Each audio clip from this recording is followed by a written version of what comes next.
चलते हैं जहां पर मुख्यमंत्री योगी आदित्यनाथ संबोधित कर रहे हैं। क्या कुछ कह रहे हैं, जरा सुनते हैं। महाराज कुरुक्षेत्र के लोकप्रिय सांसद और संसद में मैं और नवीन जी एक साथ सांसद थे। इस समय कुरुक्षेत्र में उन्हें आप सब ने अपना आशीर्वाद दिया है। ऐसे नवीन जिंदल जी उत्तर प्रदेश सरकार में मेरे साथ सहयोगी मंत्री के रूप में जिन्होंने बेहतरीन कार्य किया और इस समय यहां पर चुनाव प्रभारी के रूप में जनपद यमुनानगर में आपकी सेवा के लिए कार्य कर रहे हैं। ऐसे श्री सुरेश राणा जी विधानसभा रादौर से भारतीय जनता पार्टी के प्रत्याशी अति अनुभवी नेता श्री श्याम सिंह राणा जी, चुनाव प्रभारी श्री नरेंद्र सिंह राणा जी, पूर्व सांसद और उत्तर प्रदेश विधान परिषद के सदस्य श्री सतपाल सिंह सैनी जी, सुरेंद्र सिंह चीमा जी, कृष्ण सिंगला जी, हरपाल कंबोज जी, वीरेंद्र मुंजाल जी, रवि मोदगिल जी, हरिवंश सैनी जी, रणधीर राणा जी, ईश्वर सिंह जी, मदन चौहान जी और भारी संख्या में आज यहां पर उपस्थित रादौर विधानसभा क्षेत्र से जुड़े हुए सभी मेरे उपस्थित बहनों और भाइयों, उत्तर प्रदेश से लगा हुआ ये क्षेत्र है और आप सब जानते हैं उत्तर प्रदेश में डबल इंजन सरकार आने के बाद जो परिवर्तन वहां पे देखने को मिला होगा। बहनों और भाइयों, पहला परिवर्तन था जिसकी ओर आपके लोकप्रिय प्रत्याशी श्री श्याम सिंह राणा जी ने ध्यान आकर्षित किया कि अयोध्या धाम में 500 वर्षों का इंतजार समाप्त करके प्रभु रामलला फिर से अयोध्या धाम में विराजमान हो गए हैं। बहनों और भाइयों, जिस प्रभु राम की अयोध्या धाम में फिर से विराजमान होने के मार्ग में कांग्रेस सबसे बड़ी बाधा थी। 1947 से लेकर के 2014 तक लगभग 60-65 वर्षों तक कांग्रेस को देश में शासन करने का अवसर प्राप्त हुआ, लेकिन आपकी आस्था का वो सम्मान नहीं कर पाई, आपकी आस्था को वो सम्मान नहीं दे पाई। भारत की आस्था के साथ खिलवाड़ करना उसके लिए से लगता था जैसे उसका जन्मसिद्ध अधिकार हो गया हो और इसीलिए तो राम मंदिर के मार्ग में बाधा बनती रही। याद करिए 14 में मोदी जी देश के प्रधानमंत्री बनते हैं, 17 में उत्तर प्रदेश में भारतीय जनता पार्टी की सरकार बनती है और मात्र 2 वर्ष में 500 वर्षों की समस्या का समाधान करके भारतीय जनता पार्टी की डबल इंजन सरकार ने रख दिया। जो काम 500 वर्षों में नहीं हो पाया उस काम को भारतीय जनता पार्टी ने 5 वर्ष में 2 वर्ष में करके दिखा दिया। बहनों और भाइयों, मैं तो आपसे यही कहने के लिए आया हूं।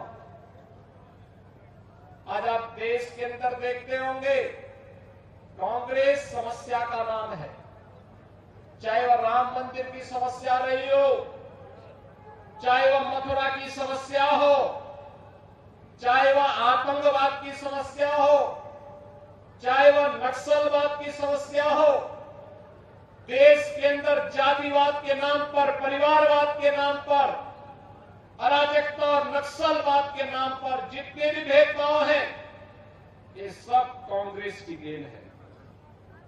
देश को कमजोर करने के लिए कांग्रेस ने सारे के सारे बात पैदा किए, लेकिन भारतीय जनता पार्टी उस समाधान का नाम है, जिस समाधान में आपका वर्तमान सुरक्षित हो और भविष्य उज्जवलमय हो।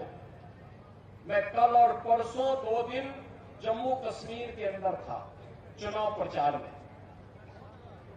परसों जब मैं जम्मू पहुंचा तो वहां बारिश हो रही थी। हेलीकॉप्टर ने कहा कि अभी जा नहीं पाएंगे, कुछ वेट करना पड़ेगा।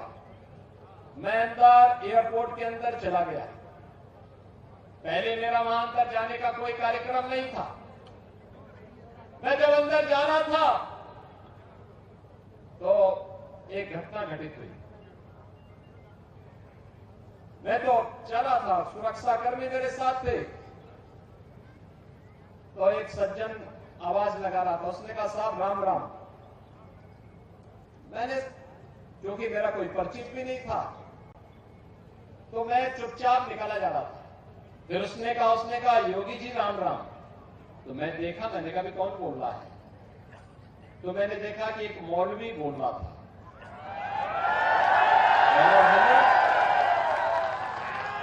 मुझे एहसास हो गया ये आर्टिकल 370 हटने का इम्पैक्ट है।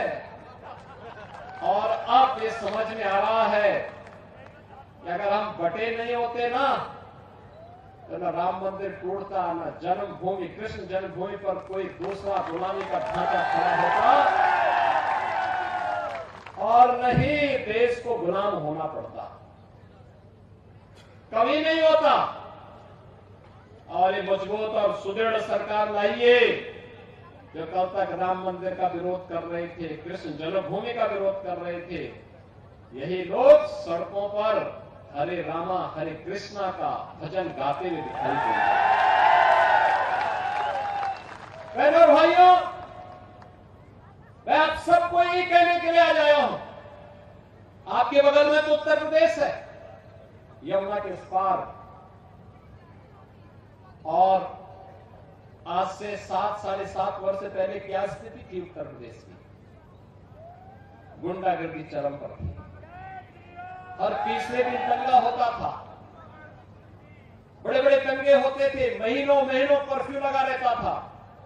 न बेटी सुरक्षित थी, न व्यापारी सुरक्षित था। अन्नदाता किसान की फसल खड़ी होते ही कोई दूसरा काट के लेके चला जाता था।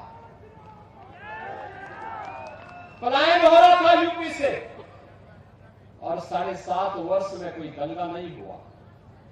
आपने देखा होगा यूपी के अंदर दंगा बंद। और बहनों भाइयों, यूपी का दंगा बंद, दंगाई या तो जेल के अंदर है या जहन्नुम की यात्रा में जा चुके हैं। बाकी दूसरा कुछ भी नहीं है। ये तभी हो सकता है जब डबल इंजन की सरकार मजबूती के साथ चले। हरियाणा में पिछले 10 वर्ष में डबल इंजन सरकार ने विकास किया है, सुशासन का एक मॉडल दिया है। कांग्रेस जिसने माफिया को यहां पर पनपाने का काम किया था, माफिया राज हर हाल में दिया था। संगठित अपराध में लिप्त माफिया रहे हो, खनन माफिया रहे हो, भू माफिया रहे हो, पशु माफिया रहे हो, वन माफिया रहे हो, कौन ऐसा माफिया है जिसका थप्पा कांग्रेस के ऊपर न लगा हो? बहनों और भाइयों, इस माफिया राज से मुक्ति चाहिए तो भारतीय जनता पार्टी एकमात्र विकल्प है, एकमात्र विकल्प है। आस्था को सम्मान चाहिए तो भारतीय जनता पार्टी एकमात्र विकल्प है। अगर भारतीय जनता पार्टी, आने दो भाई, संत जी को आने दो, आने को मंच पे आने दो, बुजुर्ग संत।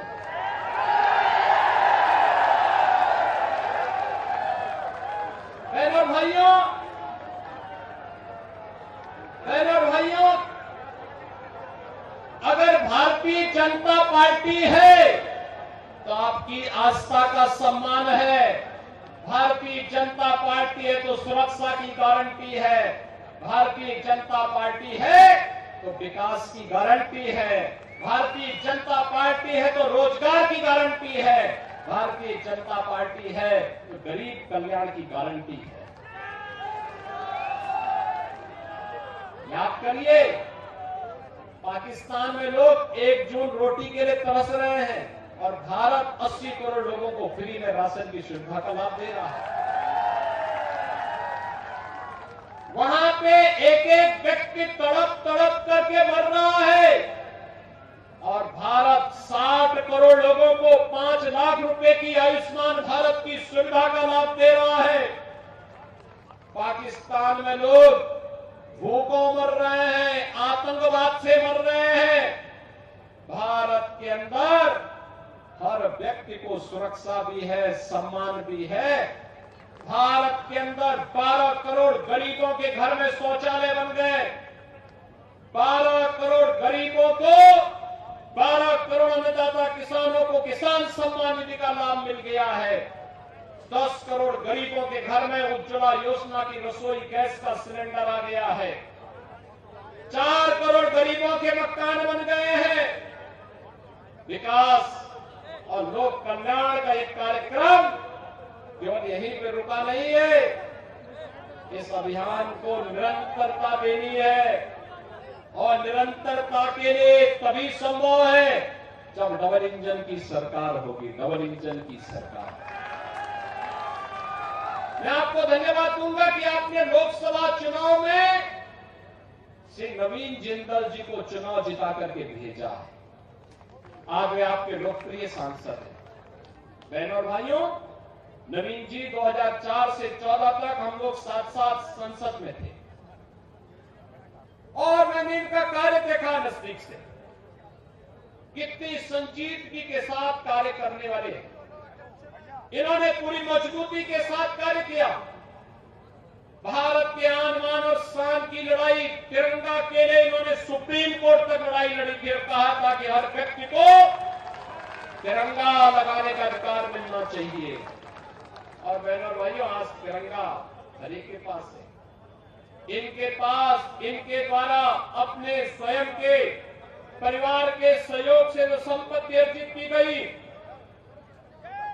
परिश्रम से संपत्ति अर्जित की गई, लोक कल्याण के कार्यक्रमों को अनेक जगहों पर, स्वास्थ्य के लिए, क्षेत्र शिक्षा के लिए, स्पोर्ट्स के लिए अनेक कार्यक्रम इनके द्वारा संचालित किए गए और आज भी उसी सरलता, सहजता के साथ आज भी वे कुरुक्षेत्र संसदीय क्षेत्र के माध्यम से जनता जनार्दन की सेवा के लिए पूरी तत्परता के साथ कार्य कर रहे हैं। बहनों और भाइयों, ऐसी लोकप्रिय जोड़ी मिलना बहुत कठिन है। सांसद के रूप में श्री नवीन जिंदल जी और आने वाले विधायक के रूप में श्री श्याम सिंह राणा जी। सज्जनता जिनके कार्यों में झलक रही हो, जिनके एक एक कार्यों में झलक रही हो, कितनी सज्जनता के साथ वे कह रहे थे कि मैं प्रतिदिन 3 गांवों में भ्रमण करता था। ये चीजें दिखाती हैं कि बहनों और भाइयों, सच्चा जनप्रतिनिधि अपना सब कुछ सुख और वैभव को त्याग करके जनता जनार्दन की सेवा के लिए इसी समर्पण भाव के साथ कार्य करता है। जैसा यहाँ पे श्री श्याम सिंह राणा जी ने 14 से 19 के बीच में करके दिखाया है। और इसलिए बहनों और भाइयों, आज मैं आप सबसे अपील करने के लिए आया हूं, हरियाणा में फिर से ये डबल इंजन की सरकार बने। श्री नायब सिंह सैनी जी को भारतीय जनता पार्टी ने, प्रधानमंत्री मोदी जी ने आशीर्वाद देकर के हरियाणा का मुख्यमंत्री बनाया है। उनको पूरा समय आगे आने वाले समय में मिल सके, इस दृष्टि से आवश्यक है कि एक एक सीट पर भारतीय जनता पार्टी का कमल खिलता हुआ दिखाई देना चाहिए। बहनों और भाइयों, जो विकास 10 वर्षों में हुआ है कनेक्टिविटी का हरियाणा के अंदर, मेट्रो के लिए, हाईवे के लिए, एक्सप्रेसवे के लिए यहां पर जो तमाम प्रकार की संस्थाएं खुली है, 1 डिस्ट्रिक्ट 1 मेडिकल कॉलेज का, एम्स का, आईआईटी का, आईआईएम का, ये सभी विकास की प्रक्रिया अनवरत बहती हुई आगे बढ़नी चाहिए। इसके लिए प्रत्येक विधानसभा क्षेत्र में भारतीय जनता पार्टी का प्रत्याशी विजयी बनकर के जाना, और इसके लिए मैं आप सबसे अपील करूंगा कि कुरुक्षेत्र संसदीय क्षेत्र से ही यहां के मुख्यमंत्री लाडवा से चुनाव लड़ रहे हैं श्री नायक सिंह सैनी जी, रादौर से चुनाव लड़ रहे हैं हमारे श्री श्याम सिंह राणा जी, शाहबाद से श्री सुभाष कलसाना जी, थानेसर से चुनाव लड़ रहे हैं श्री सुभाष सुहा जी, पिहोवा चुनाव लड़ रहे हैं जय भगवान शर्मा जी, गोहला से चुनाव लड़ रहे हैं कुलविंद बाजीगर जी,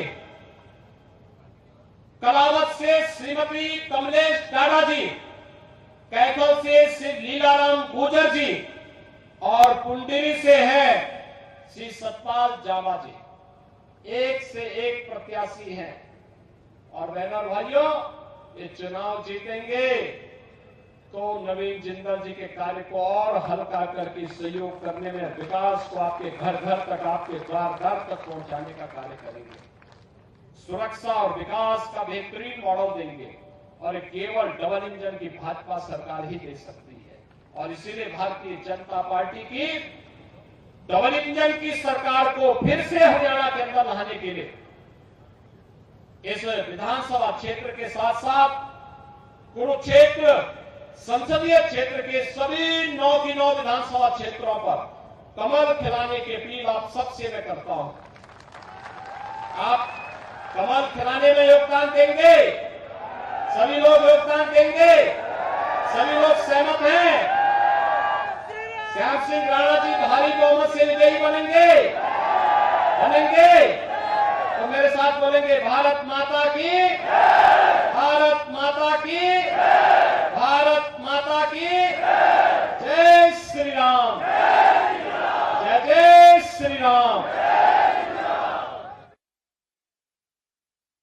की रादौर विधानसभा क्षेत्र से सुन रहे थे, जहां पर वो चुनावी जनसभा को संबोधित करते हुए नजर आए, और साथ ही जो उम्मीदवार भाजपा ने वहां से